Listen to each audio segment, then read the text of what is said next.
வணக்கம் மக்களே. நம்ம கார்த்திக் கதையில ஆகஸ்ட் 7 என்ன நடக்க போகுது அப்படிங்கிறத பற்றி தாங்க இந்த வீடியோவில் இப்போ நம்ம பார்க்க போகிறோம். வீடியோவுக்கு மறக்காமல் லைக் பண்ணிக்கோங்க. நீங்கள் லைக் பண்ணுறது தான் எங்களுக்கு அடுத்தடுத்து வீடியோ போடுறதுக்கு ரொம்பவே இன்ட்ரெஸ்டிங்காக இருக்கும். ஸோ மறக்காமல் லைக் பண்ணிவிட்டு இந்த வீடியோவை தொடர்ந்து பாருங்கள். என்ன நடக்குது அப்படின்னு பார்த்துக்கிட்டிங்கன்னா, நம்ம ஹீரோ இருக்காருல்ல, அவர் ரேவதியை வந்து நேராக கோவிலில் வந்து பூஜை பண்ண விஷயம் வந்துட்டு ஈஸ்வரிக்கு தெரிஞ்சு போயிடுது.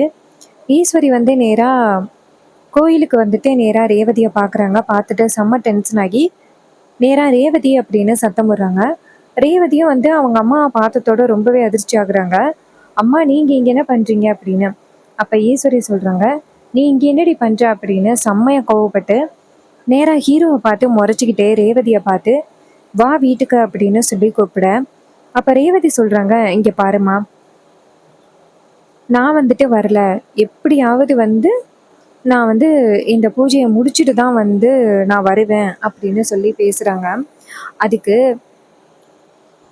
ஈஸ்வரி சொல்கிறாங்க, இங்கே பாரு, உனக்கும் இவனுக்கும் என்ன சம்மந்தம்? நீ எதுக்காக வந்துட்டு இவனுக்கு நீ வந்து இவ்வளோ சப்போர்ட் பண்ணுற? இங்கே பாரு, இவனால் நம்ம குடும்பம் நிறையவே வந்து பிரச்சனைகளை அனுபவிச்சிருக்கு. ஸோ இதுக்கப்புறமும் நீ வந்து இவனுக்கு வந்து உதவி பண்ணலாம் அப்படின்னு பார்க்குறியா? இப்போ வரப்போறியா இல்லையா அப்படின்னு சொல்லிட்டு ரேவதியோட கையை பிடிச்சி இழுத்துட்டு போகிறாங்க. இதை பார்த்துட்டு ரேவதி ரொம்பவே வருத்தப்படுறாங்க. அப்போது ஐயர் நேராக ஹீரோவை பார்த்து, தம்பி, இந்த பூஜை வந்து எப்போவுமே பாதிலேயே நிற்கக்கூடாது தம்பி. பூஜை வந்து பாதிலேயே நிப்பாட்டுனா உங்கள் ரெண்டு பேருக்குள்ள நிறைய பிரச்சனைகள் வரத்துக்கு வாய்ப்புகள் இருக்குது தம்பி அப்படின்னு. அப்போ ஹீரோ சொல்கிறாரு, இங்கே பாருங்க, அதெல்லாம் எனக்கும் ரேவதிக்கு எந்தவித பிரச்சனையும் வராது அப்படின்னு. அதுக்கப்புறமா ஹீரோ வந்துட்டு ரொம்பவே சோகத்தோட, சரி நம்ம அத்தைக்கிட்ட போய் கேட்போம் அப்படின்ட்டு ஹீரோவும் நேராக வீட்டுக்கு வராங்க. ஈஸ்வரி வந்து நேராக ரேவதியை கூட்டிகிட்டு போயிட்டு வீட்டுக்குள்ளே பிடிச்சி இழுத்து தள்ளி, எவ்வளோ தைரியம் இருந்தால் நீ எனக்கு இவ்வளோ பெரிய துரோகத்தை பண்ணுவ அப்படின்னு கேட்குறாங்க. அப்போ ராஜா, ரோஹிணி எல்லாருமே அந்த இடத்துக்கு வந்துட்டு என்னாச்சு அப்படின்னு கேட்குறாங்க. அப்போ ஈஸ்வரி சொல்கிறாங்க, இவன் எனக்கு இவ்வளோ பெரிய துரோகத்தை பண்ணியிருக்கா தெரியுமா? அப்போது ராஜா கேட்குறாரு, என்னாச்சுமா, ஏதாவது பிரச்சனையா அப்படின்னு. அப்போ ரேவதி சொல்கிறாங்க, இல்லைப்பா, அது ஒன்றும் இல்லைப்பா அப்படின்னு. அப்போ சந்திரா சொல்கிறாங்க, என்னடி ஒன்றும் இல்லை அப்படின்னு சொல்கிற? கோவிலில் அந்த டிரைவர் பைய கூட பூஜை பண்ணிக்கிட்டு இருந்தியே, அந்த விஷயத்தை பற்றி சொல்ல அப்படின்னு. அப்போ ரேவதி சொல்கிறாங்க, ஆமாப்பா, நானும் மாமாவும் கோவிலில் பூஜை பண்ணோம் அப்படின்னு. அப்போ சந்திரா சொல்கிறாங்க, அது சாதாரண பூஜை இல்லை, சமயோஜித பூஜையா. அதை பண்ணுறதுனால ஹஸ்பண்ட் அண்ட் ஒய்ஃப் எந்தவித பிரச்சனையும் இல்லாமல் இருப்பாங்களாம். அதனால ரேவதி இந்த பூஜையை பண்ணியிருக்கா. இந்த ஐடியா கொடுத்தது எல்லாமே அந்த டிரைவர் பயலாக தான் இருப்பான் அப்படின்னு. இதை கேட்டதும் ராஜா ரேவதியை பார்த்து, அம்மாடி, அந்த சந்திரன் சொல்கிறது எல்லாமே உண்மையாமா? நீயும் மாப்பிள்ளையும் சேர்ந்து அந்த பூஜை பண்ணீங்களாமா அப்படின்னு. அப்போ ரேவதி சொல்கிறாங்க, ஆமாப்பா, நானும் மாமாவும் எந்த பிரச்சனையும் இல்லாமல் சந்தோஷமாக கடைசி வரைக்கும் இருக்கணும், வீட்டுக்குள்ளே உள்ள எல்லா பிரச்சனையும் தீரணும் அப்படிங்கிறதுக்காக நானும் மாமாவும் சேர்ந்து அந்த பூஜை பண்ணோம் அப்படின்னு. இதை கேட்டதும் அவர் சொல்கிறாரு, அம்மாடி, ஏமா இந்த விஷயத்தை பற்றி எங்ககிட்ட சொல்லலை? நாங்களும் வந்து உனக்கு அந்த பூஜைக்கு உதவி பண்ணியிருப்போம்ல அப்படின்னு. அப்போ ஈஸ்வரி சொல்கிறாங்க, என்னங்க, என்ன பேசுறிய? இவ பண்ண தப்பை வந்துட்டு சுட்டி காட்டி பேசாமல் என்ன நீங்கள் பாட்டுக்கும் உங்கள் இஷ்டத்துக்கு பேசுகிறீங்க? அவள் எவ்வளோ பெரிய காரியத்தை பண்ணிட்டு வந்திருக்கா, அது என்னன்னு கேட்க மாட்டேங்கிறீங்க?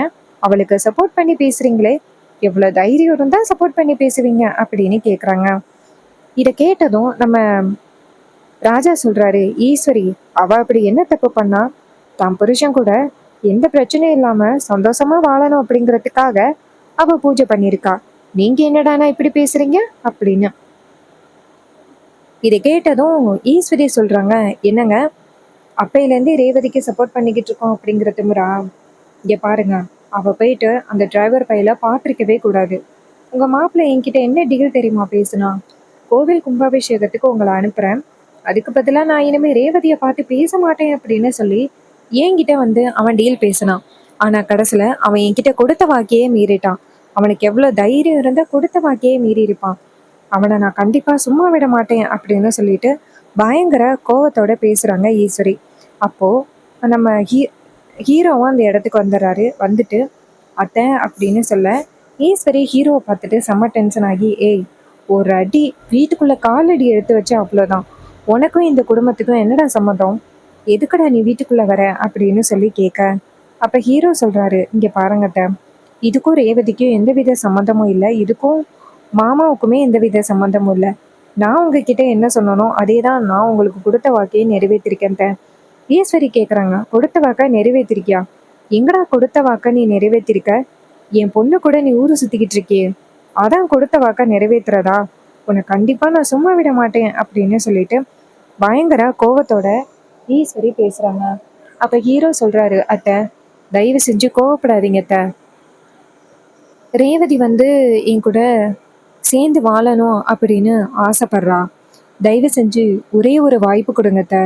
நான் ரேவதிய நல்லபடியா எந்தவித பிரச்சனையும் இல்லாம சந்தோஷமா வாழ வைப்பேன்.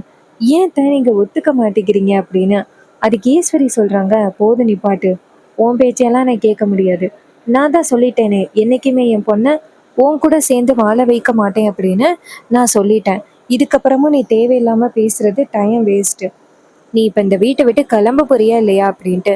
அப்ப ஹீரோ சொல்றாரு, இல்லத்த, நான் ரேவதியை கூட்டிக்கிட்டு தான் இந்த இடத்த விட்டு போகணும் அப்படிங்கிற முடிவுக்கு வந்துட்டேன். நீங்க கண்டிப்பா ரேவதியை என்கிட்டேருந்து பிரிக்கிறதுக்காக வேற ஏதாவது பிளான் பண்ணுவீங்க அப்படின்னு எனக்கு நல்லாவே தெரிஞ்சு போச்சு. ஸோ நான் கண்டிப்பா ரேவதியை விட்டு கொடுக்க மாட்டேன். நீங்க ரேவதியை என் கூட அனுப்புனா மட்டும்தான் நான் இந்த இடத்த விட்டு போவேன் அப்படின்னு. ஈஸ்வரி சரியான கோவத்துல நேரா வீட்டுக்குள்ள போயிட்டு ஆயுதத்தை எடுத்துட்டு வராங்க. எடுத்துட்டு வந்துட்டு ஹீரோவுக்கு முன்னாடி நீட்டி, இங்க பாரு, இப்போ நீ என்ன சொல்ற? ரேவதி தான் உனக்கு வேணுமா? சொல்லுடா அப்படின்னு சொன்னதும் இதை கேட்டதும் ஹீரோ சொல்றாரு, இங்க பாருங்க அத்தை, தயவு செஞ்சு சொல்றதை கேளுங்க அத்தை. ஏன் அத்தை இப்படி அவசரப்பட்டு முடிவெடுக்கிறீங்க அப்படின்னு. ராஜா நேரா ஈஸ்வரிய பார்த்து, ஈஸ்வரி நீ பண்றது எதுவுமே சரியில்லை. எல்லாமே தப்பு தப்பாவே பண்ணிக்கிட்டு இருக்க ஈஸ்வரி அப்படின்னு. அப்ப டக்குன்னு ரேவதி முன்னாடி வந்து நிக்கிறாங்க. அம்மா, என் புருஷனை நீங்க எதுவும் பண்ணணும் அப்படின்னு நினைச்சீங்கன்னா என்ன ஏதாவது பண்ணுங்க. என்ன காலி பண்ணிட்டு நீங்க என் புருஷன் மேல கை வைங்க அப்படின்னு. இதை கேட்டதும் ஈஸ்வரி வந்துட்டு செம்ம கோவமாகி ரேவதியை பார்த்து, இங்க பாரு ரேவதி, நீ தேவையில்லாம இடையில வராத அப்படின்னு.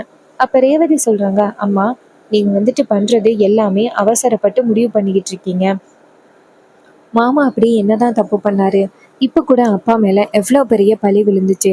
அந்த பழியிலேருந்து அப்பாவோட மானத்தை காப்பாத்தினது யாரு? மாமா தான். அவருதான் அவ்வளவு பெரிய பழியிலேருந்து அப்பாவையே காப்பாத்தினாரு.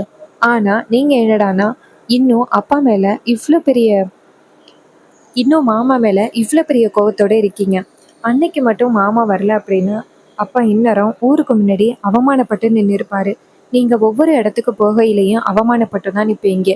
அந்த சிவனாண்டியோட திட்டத்தை முறியடிச்சு அப்பாவோட மானத்தை காப்பாத்திருக்காரு. இது மாதிரி நம்ம குடும்பத்துக்கு எவ்வளவோ நல்லது பண்ணியிருக்காரு. ஆனா நீங்க இன்னும் மாமா மேல தப்பு சொல்லிக்கிட்டு தான் இருக்கீங்க. இதோட நிப்பாட்டுங்கம்மா அப்படின்னு ஈஸ்வரி சொல்றாங்க. இங்க பாருடி, அதெல்லாம் எனக்கு தெரியாது. என் அம்மா இறந்ததுக்கு முக்கிய காரணம் இந்த டிரைவர் பையலோட குடும்பத்துல உள்ளவங்க தான். இவனை எப்ப பார்த்தாலுமே எனக்கு என் அம்மாவோட இறப்பு தான் ஞாபகத்துக்கு வருது. ஸோ நான் கண்டிப்பா வந்துட்டு நான் இவனை மன்னிக்கவே மாட்டேன். நீ வந்துட்டு இவனுக்கு சப்போர்ட் பண்ணி பேசாத, தள்ளுடி அப்படின்னு. இவனை இந்த இடத்த விட்டு போக சொல்லு, இல்ல இவனை இப்பவே என் கையால காலி பண்ணிடுவேன் அப்படின்னு சொல்லிட்டு பயங்கர கோவத்தோட பேசுறாங்க. இதையெல்லாம் கேட்டுட்டு ஈஸ்வரி ரேவதி ரொம்பவே ஷாக் ஆகுறாங்க. ரேவதி என்ன பண்றாங்கன்னா, நேரா வந்துட்டு, இங்க பாரும்மா, நீ வந்துட்டு அவரை எதுவும் பண்ண வேண்டாம். நான் உங்க பேச்சை மீறி நான் இந்த இடத்த விட்டு போறேன். எனக்கு 18 வயசுக்கு மேல ஆயிருச்சு. என்னோட முடிவு எடுக்கிறதுக்கு எனக்கு முழு உரிமை இருக்கு அப்படின்னு. ராஜா நேரா ஈஸ்வரிய பார்த்து, ஈஸ்வரி, நம்ம பொண்ணு அவளே முடிவெடுக்கிறேன் அப்படின்னு சொல்றான். தயவு செஞ்சு அவ முடிவை அவளே எடுக்க விடாதபடி நீ தான் தடுக்கணும் அப்படின்னு சொல்லி பேச, அதுக்கு ஈஸ்வரி சொல்றாங்க, அவ என்ன மீறி என்ன முடிவெடுக்க போறா? அவ என்ன மீறி இந்த வீட்டை விட்டு எப்படி போறா அப்படின்னு பாக்குறேன் அப்படின்னு. ரேவதி நேரா அவங்க ரூமுக்கு போயிட்டு அவங்களோட திங்ஸ் எல்லாத்தையுமே பேக் பண்றாங்க. பேக் பண்ணிட்டு பெட்டியோட வெளியில வராங்க. இதை பார்த்துட்டு சந்திரா நேரா அவங்க அக்கா கிட்ட, பாத்தியாக்கா உன் பொண்ணுக்கு எப்படி தைரியம் வந்துருச்சு அப்படின்னு அவ பாட்டுக்கும் ரூமுக்கு போயிட்டு திங்ஸ் எல்லாத்தையுமே பேக் பண்ணி வெளியில வந்துகிட்டு இருக்கா. அப்ப அவளுக்கு நீ முக்கியம் இல்லை அப்படின்னு தானே அர்த்தம் அப்படின்னு. அப்ப ஈஸ்வரி சொல்றாங்க, ஆமாண்டி. ஏ ரேவதி, எங்க போற அப்படின்னு சொல்லிட்டு நேரா அவளுடைய அந்த பேக்ஸ் எல்லாத்தையுமே ஈஸ்வரி எடுத்துட்டு வந்துட்டு வெளியில போடுறாங்க. இதை பார்த்துட்டு ரேவதி சொல்றாங்க, அம்மா தயவு செஞ்சு என் பேக் எதையுமே எடுக்காதீங்க அப்படின்னு. ஈஸ்வரி பேக் எல்லாத்தையும் பிடுங்குறாங்க. அப்போ நம்ம ஹீரோ அந்த இடத்துக்கு வராரு. வந்துட்டு நேரா ஈஸ்வரியை பார்த்து, இங்க பாருங்க அத்தை, ரேவதி என் கூட சேர்ந்து வாழணும் அப்படின்னு ஆசைப்படுறா. ஸோ நீங்க இதுக்கு மேல அவளை கண்டிப்பா தடுக்க முடியாது அப்படின்னு ரேவதியோட திங்ஸ் எல்லாத்தையுமே எடுக்கிறாரு. நேரா ரேவதியை பார்த்து வா ரேவதி போகலாம் அப்படின்னு சொல்லிட்டு ரேவதியோட கையை பிடிச்சி அந்த இடத்துல இருந்து இழுத்துட்டு போறாரு. இதை பார்த்துட்டு ஈஸ்வரி செம ஷாக் ஆகுறாங்க. ஈஸ்வரி ரேவதியை பார்த்து நீ மட்டும் இந்த இடத்த விட்டு போன அதுக்கப்புறம் உங்க அம்மாவை நீ பார்க்கவே முடியாது அப்படின்னு. அப்ப ரேவதி சொல்றாங்க, அம்மா நீங்க என்ன முடிவு வேணாலும் எடுத்துக்கிடுங்க, நான் என் புருஷன் கூட தான் போவேன் அப்படின்னு நேரா நம்ம ஹீரோவோட கையை பிடிச்சிக்கிட்டு அந்த இடத்துல இருந்து போறாங்க. இதை பார்த்துட்டு ஈஸ்வரி அதிர்ச்சி ஆகுறாங்க. ரேவதி அந்த இடத்துல இருந்து போனதோட ராஜா நேரா ஈஸ்வரிய பார்த்து உன் பிடிவாதத்தினால இப்ப என்ன நடக்குது பத்தியா, இதுக்கு தான் நான் ஆரம்பத்துல இருந்து உன்கிட்ட சொல்லிக்கிட்டு இருந்தேன், பாத்தியா இவ்வளவு பெரிய விஷயம் நடந்திருக்கு அப்படின்னு. நீ சொல்ல சொல்ல கேட்கவே இல்லை. இப்போ யாரு வந்துட்டு இப்ப கஷ்டப்பட்டுக்கிட்டு நின்றுகிட்டு இருக்கிறது? உன் பொண்ணு அப்படி என்ன கேட்டா? மாப்பிள்ளை கூட சேர்ந்து சந்தோஷமா வாழணும் அப்படின்னு தான் ஆசைப்பட்டு கேட்குறா. வேற ஏதாவது உன்கிட்ட தவறா கேட்டாளா? அவ வேற ஏதாவது தவறா கேட்டிருந்தா கூட பரவாயில்ல, ஆனா கட்டின புருஷன் கூட தான் வாழணும் அப்படின்னு அவ கேக்குறா.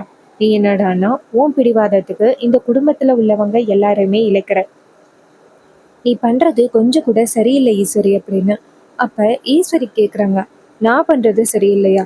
அவ என் பேச்ச கேட்காம போறாளே, அதை யாரும் கேட்க மாட்டீங்களா அப்படின்னு. அதுக்கு அவர் சொல்றாரு, இங்க பாரு ஈஸ்வரி, உன் பொண்ணு நீ பண்ற துரோகத்தை பத்தி நீ யோசிக்க மாட்டியா? உனக்கு எந்த அளவுக்கு பிடிவாதம் இருக்கோ அதே அளவுக்கு உன் பொண்ணுக்கு பிடிவாதம் இருக்காதா? நீ உன் பொண்ணு பேச்ச எங்கேயாவது கேட்டியா? அதனாலதான் அவ உன் பேச்ச கேட்கல. இங்க பாரு, அது மட்டும் இல்ல, நீ இன்னும் வந்துட்டு அவங்க மேல கோவத்துல இருந்த அப்படின்னா நாங்களும் இந்த வீட்டை விட்டு போறதுக்கு நிறைய வாய்ப்புகள் இருக்கு அப்படின்னு சொன்னதும் அவங்க ரொம்பவே அதிர்ச்சி ஆகுறாங்க. அப்போ நம்ம ரோஹிணி நேரா அவங்க அப்பாவை பார்த்து, அப்பா ரேவதி தான் போயிட்டா அப்படின்னா நீங்களும் அம்மாவை விட்டு போகணும் அப்படின்னு நினைக்கிறீங்களா? அம்மா தனியா விட முடியாதுப்பா, நீங்க வாங்க அப்படின்ட்டு நேரா மாடிக்கு போறாங்க. அங்க போனதும் ரோகிணி சொல்றாங்க, இங்க பாருங்கப்பா, என்னப்பா டக்குன்னு நீங்களும் அம்மா கூட போறேன் அப்படின்னு சொல்றீங்க? இங்க பாருங்க, சித்தி வந்துட்டு இதை தான் எதிர்பார்த்து காத்துக்கிட்டு இருக்காங்க. எப்ப வந்துட்டு அம்மா தனி ஆகுவாங்க, எப்ப வந்துட்டு அம்மாவை பழிவாங்கலாம் அப்படின்னு சித்தி நினைச்சுக்கிட்டு இருக்காங்க. நீங்க இந்த நேரத்துல அம்மாவை விட்டு பிரிஞ்சிங்க அப்படின்னா கண்டிப்பா வந்துட்டு சித்தி அம்மா தனியா இருக்கிறத பார்த்துட்டு அம்மாவை என்ன வேணாலும் பண்றதுக்கு வாய்ப்புகள் இருக்கு.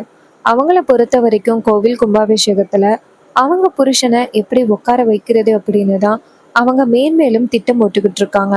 நீங்க அவங்களுக்கு ஹெல்ப் பண்ற மாதிரி ஆகிரும். ஸோ என்ன ஆனாலும் பரவாயில்ல, தயவு செஞ்சு நீங்க இந்த வீட்டை விட்டு போகணும் அப்படின்னு நினைக்காதீங்கப்பா அப்படின்னு.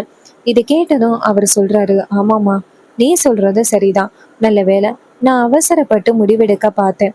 சரிம்மா, நான் எப்பவுமே ஈஸ்வரிக்கு துணையா இந்த இடத்துலயே இருக்கேன்.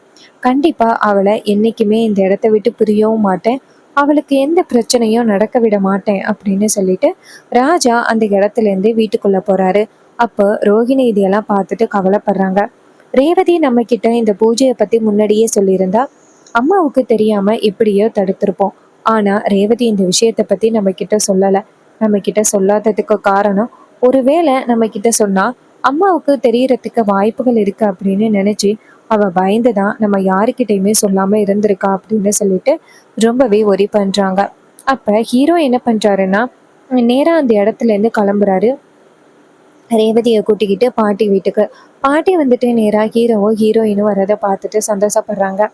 பாட்டி நேரா ஹீரோவை பார்த்து, பேராண்டி ரேவதியை கூட்டிட்டு வந்திருக்கியே, ஈஸ்வரிக்கு தெரிஞ்ச பிரச்சனை ஆகாதே? அப்ப ரேவதி சொல்றாங்க, பாட்டி இனிமே நான் அங்கதான் இருக்க போறேன், நான் அம்மா வீட்டை வந்துட்டு விட்டுட்டு வந்துட்டேன் அப்படின்னு. இதை கேட்டதும் பாட்டி ரொம்ப சந்தோஷப்படுறாங்க. இப்பதாம்மா நீ சரியான முடிவெடுத்திருக்க. ஈஸ்வரியோட பேச்சு கேட்டுக்கிட்டு இருந்த அப்படின்னா அது கண்டிப்பா உன்னோட எதிர்காலம் தான் ரொம்ப பாதிக்கப்படும். இப்பயாவது நீ நல்ல முடிவு எடுத்ததை பார்த்துட்டு எனக்கு சந்தோஷமா இருக்கு அப்படின்னு பாட்டி சந்தோஷப்படுறாங்க. அண்ட் இந்த கதை உங்களுக்கு பிடிச்சிருக்கா? இந்த கதை பிடிச்சிருந்துச்சுன்னா இந்த வீடியோவுக்கு மறக்காம லைக் பண்ணிக்கோங்க. நீங்க லைக் பண்றது தான் எங்களுக்கு அடுத்தடுத்து வீடியோ போடுறதுக்கு ரொம்பவே இன்ட்ரெஸ்டிங்காக இருக்கும். ஸோ மறக்காம லைக் பண்ணிட்டு இந்த வீடியோவை தொடர்ந்து பாருங்க. நம்ம கிட்ட ஹேர் கிளிப்ஸ் அண்ட் ஆக்சசரிஸ் அவைலபிளாக இருக்கு. உங்களுக்கு வேணும் அப்படின்னா கமெண்ட்ல ஹாய்னு மெசேஜ் பண்ணி ஆர்டர் பிளேஸ் பண்ணுங்க. தேங்க்யூ ஃபார் வாட்சிங். See you on next video.